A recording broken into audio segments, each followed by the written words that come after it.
Hey guys, so Senna here. Since the European Championships are starting tonight, that's in football, soccer, whichever country you're from, the one where they kick it rather than carry it.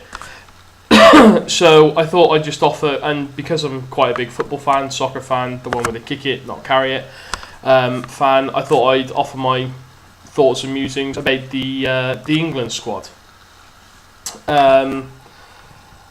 And chances and predictions and whatnot. So we've been drawn in a group with Wales, Russia and Slovakia. So we should certainly finish in the top two teams that actually progress through to the next round of the tournament without too much trouble. Although no, I've said that, it's probably just a massive jinx and we're not going to get out of the group stages, which would be typical England. Anyway, let's have a look at the team. We got the three goalkeepers. You've got Joe Hart, Fraser Forster and Tom Heaton. We all know Joe Hart's going to be the number one. That's just how it's going to be. I mean, he plays for Manchester City, one of the biggest clubs in England. As much as it hates me to say that, and he's been number one for the last 4 or 5 years for England. So, Fraser Forster and Tom Heaton make comfortable backup. I mean, Fraser Forster, when he was injured the first part of the season, when he came back for Southampton, they kept 6 straight clean sheets, which is phenomenal for any goalkeeper, really. And Tom Heaton recently won the championship with Burnley, so he makes a good third choice. Not who I'd pick, but I'm not complaining. The defenders, a lot of pundits and sports columnists have kind of slated Roy Hodgson, the England manager, for only taking 3 centre backs. They are Gary Cahill, Chris Smalling, and John Stones.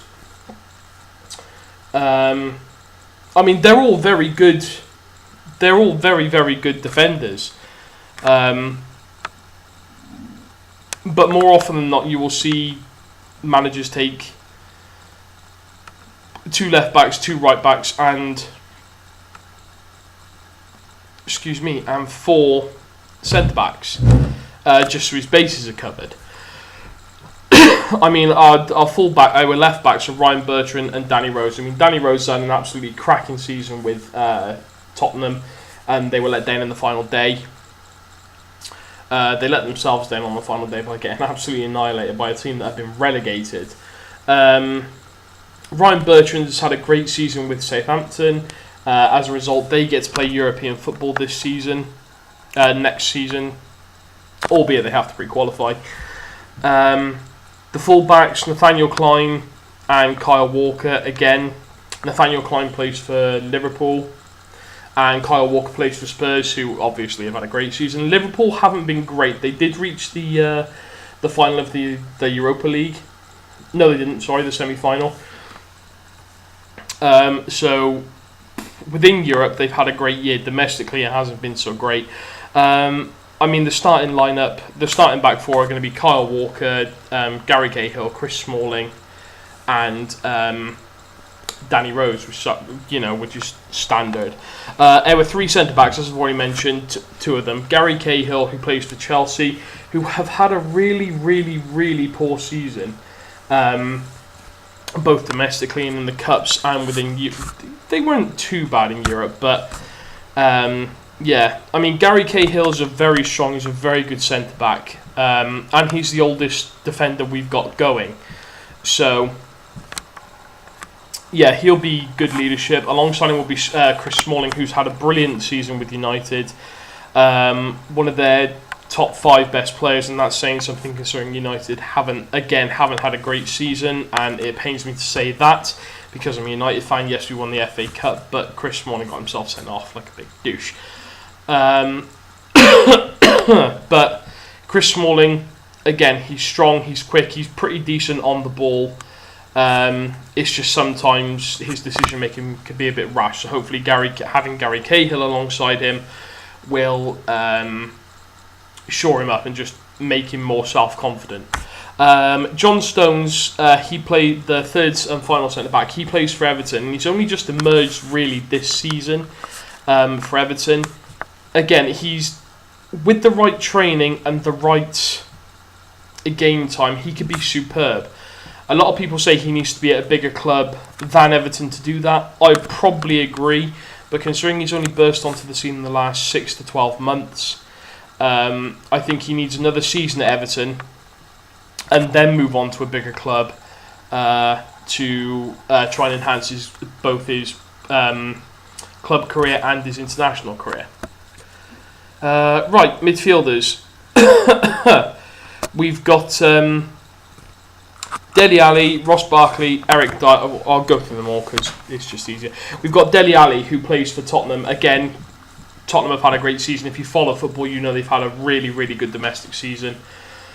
Ross Barkley, again, Dele Alli's one who's burst onto the scene this season. He's had a brilliant season, so long may it continue, especially within the England squad. Ross Barkley plays for Everton. Him and Ali plays very much the same position, except Barkley has been in and around both the international scene and the domestic scene a lot longer. He burst on when he was 18, 19.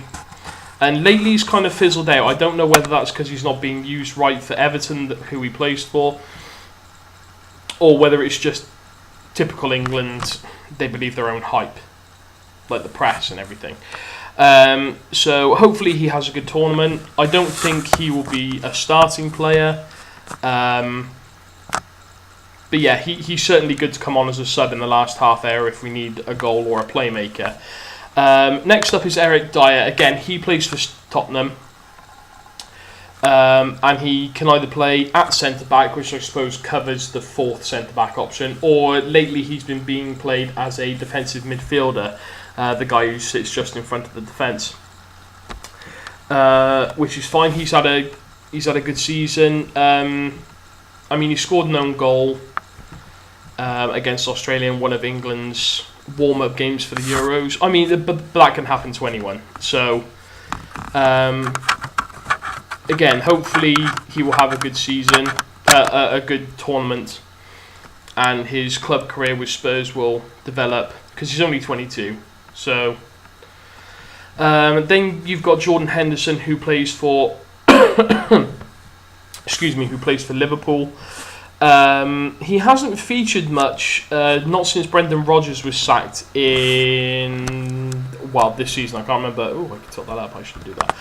I can't remember when Rodgers got sacked, but Jurgen Klopp, the former Borussia Dortmund manager, came in, and he hasn't used Jordan Henderson that much. I know Jordan Henderson's had quite an injury-run season. Yeah, a lot of people are saying, why are you taking him? I think he's out of necessity, because England don't have a lot of great central midfield options. Alright, the three I've listed off are all good options, but you need... Jordan Henderson's a lot more experienced at international level, which is sometimes what you need. Sometimes you can just let the kids off their leash and go fucking do what you want. But Jordan Henderson, he's trying to be the next Steven Gerrard, and that's what he was pegged as. He's not a bad footballer, but he's nowhere near Gerrard's level. But he's that sort of mould, so he can bring a bit of stability to the midfield. Next up is Adam Lallana, who also plays for Liverpool. Actually, the next two players after Henderson both play for Liverpool. Adam Lallana, he's a wide player predominantly. He used to play for Southampton before he moved to Liverpool, and I think he didn't do himself any favours by going to Liverpool, because he had a great couple of seasons at Southampton. And now that he's at Liverpool, I don't know, like... what you saw at Southampton wasn't there. It isn't there as much at Liverpool. I'm not stipulating that he's a bad player, because he's not. But yeah, again, for a wide player, he I wish we had better options. Anyway, the next player is a player I actually really like, James Milner. He's not the most technically gifted footballer in the world. He takes a decent free kick every now and again, and set pieces he's okay with, except possibly penalties. But James Milner, he will run for 90 minutes. He will run himself into the ground for the team. which again is sometimes what you want, somebody to take the game by the scruff of the neck, win the ball in the midfield and play it out to the wide players like Lallana, and we can go from there, who will hopefully put the ball into the box. So yeah, James Milner is another good one to have. He is the oldest midfielder going at 30, so it's quite a young England side. But yeah, again, his old heads bring good experience for the youngsters. So providing Roy Hodgson can get the mix of youth and maturity right, we should be okay. Next is Raheem Sterling, who I really, really, really do not like. He used to play for Liverpool, which is one of the reasons I didn't like him, because I generally don't like any Liverpool players. But yeah, he used to play for Liverpool, and he would he was another bright spark of England. Like he had about 6 good games in a row for Liverpool, and everyone was like, "Oh, he's the next big thing," and that's what ruined some English players. And when he wasn't sold to City in January, not January this season, the season before, so January 2015. He kicked up a right royal fuss. He told Brendan Rodgers he's tired. He was 19 years old at this point, right? You shouldn't ever get tired playing football at 19. You shouldn't. Not even if you're doing it at a professional standard. You shouldn't care about the money, the cars, the women, any of that. You should care about wanting to play football. And when he tells his manager that he's too tired to play 3 games in a week, it's just wrong. It's just... So anyway, he basically chucked his toys out the pram and said, look, sell me to Manchester City, where he now plays, for an extortionate amount of money, 50 million quid, and he's nowhere near worth that. And yeah, I mean, he's okay. Again, with the right guidance, I suppose he could be a very good wide player, but I don't know. I just don't like him. I can't deny his technical ability, but no, not for me. Anyway, the last one is Jack Wilshere, the only Arsenal player to make the squad this season, partly because I think he's like one of 3 Arsenal England players. This is one that a lot of people do not, well, I don't agree with. I'm not going to say a lot of people, because I'm sure there'll be comments and I'll have texts from my friends after they've watched it saying, what the fuck are you on about? Jack Wilshere has been injured for 98% of the season, right? I think he played a game and a half in the last 3 games, overall, like minutes-wise. So he's probably played about 2 hours of football, maybe 3 all season. And he's gone to the European Championships. Now, Roy Hodgson has said he's picked people on form. Jack Wilshere is not on form. He's barely match fit. He is injury prone. I can't, that just happens with people. So I'm not knocking him for that, but he goes down too easily for me. It's like he gets clipped, he chucks his toys out the pram, and he just whinges and bitches until he gets his way. I'd have taken Mark Noble, who plays for West Ham. Mark Noble has had an absolutely cracking season with West Ham, and because he's been overshadowed again, he's actually come out and said that I will retire from international football until Roy Hodgson leaves. Whether that holds true or not, I have no idea. But I really hope that Jack Wilshere features as little as possible in this international tournament. I don't like him. I don't think he deserves to be there, and I don't think he's good enough. On his day, he can be superb, but you don't see enough of that. Whether that's due to the injuries or to something else, I don't know. But I wouldn't have taken him. So let me know in the comments if you agree. Okay, now we move on to our forwards. Okay, we've got Harry Kane, who plays for Tottenham. And he has had an absolutely brilliant season with Tottenham. He finishes the Premier League's top goal scorer with 24 or 25 goals. And he's only 22. So, the last 2 seasons, he has been absolutely incredible. Which is absolutely fantastic news for Tottenham and for England. And he's a local Tottenham boy, so he's a local boy playing for his local team, which is good.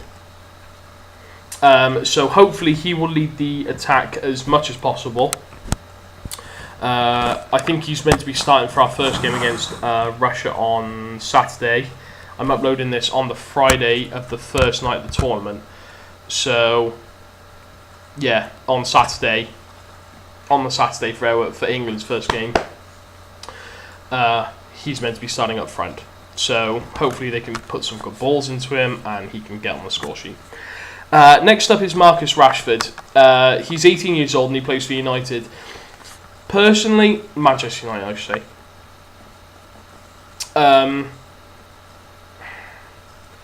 I'm glad and I'm not glad that he's gone. Marcus Rashford is 18 and he's had a cracking, superb 6 months with United. He burst on the scene more out of necessity because we were fucked for injuries and the whatnot. And he came on and he's basically kept his first team place, which is absolutely what you want to see in a player, particularly a young player. And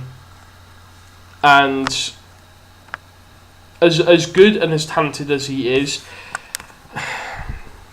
when Theo Walcott was taken to Germany to the 2006 World Cup, which was held in Germany, he didn't play, but he went anyway, despite the fact that there were other more experienced options, better options. But I suppose you need to go to get the experience before you can have any experience. It was either him or Jermaine Defoe, and I'm glad Rashford's gone. But again, I don't want to go there at 18 and believe he's worth the hype and then just become shit, which is what happens with some England players. Sterling is one of them, but we can only see. I don't think Marcus Rashford will ever start an England game. Certainly not in this European Championships. He will certainly be an impact sub. So yeah, we can only see what happens, and hopefully he doesn't mess up an opportunity should he get it, and he doesn't believe the hype that he is the future and the glory of England. Anyway, Wayne Rooney is the next player. If you don't know who Wayne Rooney is, you've been living under a rock, okay? Wayne Rooney is certainly England's biggest profile player. He's got, I think, with this current squad, he's got the most amount of caps. And he's England captain, so of course he's guaranteed to start. Lately, he's coming up 30, 31 now. So he's not being used in the traditional striker position as much anymore. He's he's playing behind the striker to feed the balls through to whomever's up front and for them to knock it in. Rooney still has a big part to play. He's very good with set pieces, penalties, corners and the like, and he works bloody hard for the team. Regardless of what you think of him, he does work hard. He's certainly not as quick as he used to be, which is going to happen. That's just age. But I'm sure that he's still quite able to contribute a lot more to this England team. He's the country's top goal scorer with 50 something goals, 52, 53. So he's still got a lot to offer. Next up is Daniel Sturridge, who again has had an injury-ravaged season. But again, he's a very good player on his day. He's got a wicked left foot.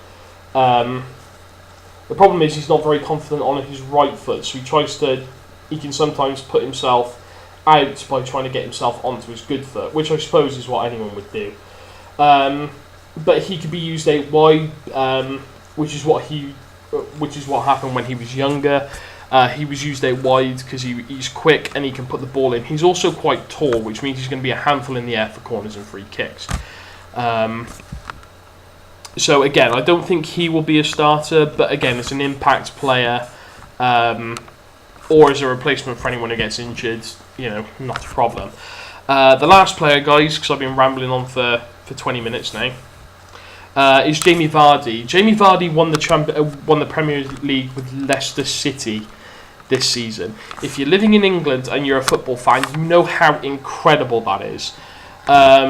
If you're watching this in America, if I've got any American viewers, first of all, hi. Secondly, if you're trying to put it in American sport terms, because you guys don't really have promotional relegation, it'd be like replacing the New England Patriots with the shittest college football team that there was, and then that college team going on and winning the Super Bowl. It's that kind of analogy.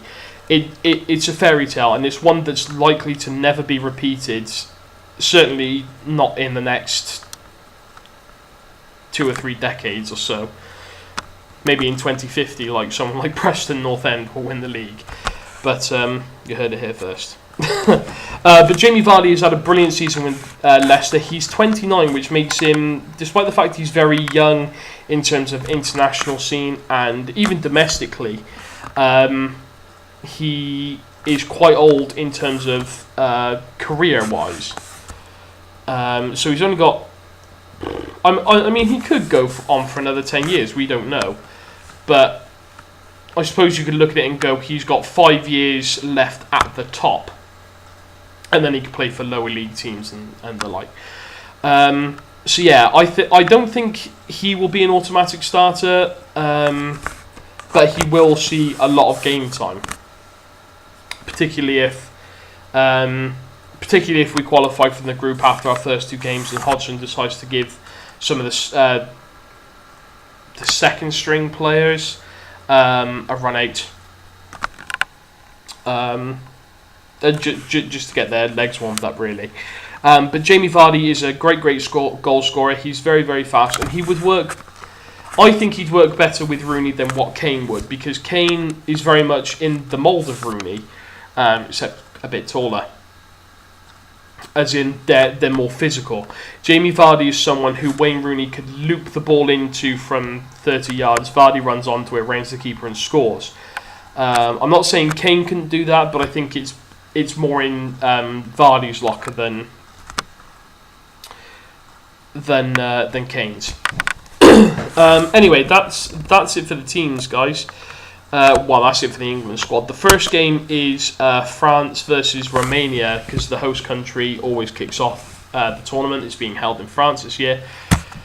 So yeah, they kick off in about 10 minutes. I think the France will do quite a good job in the tournament. I don't think they'll win it, but I certainly think they'll get further. I think the teams to watch are going to be Belgium, Switzerland, for some strange reason. I've just got an odd feeling. Germany, Spain, France, and England. I think those are the 6 that you need to look out for.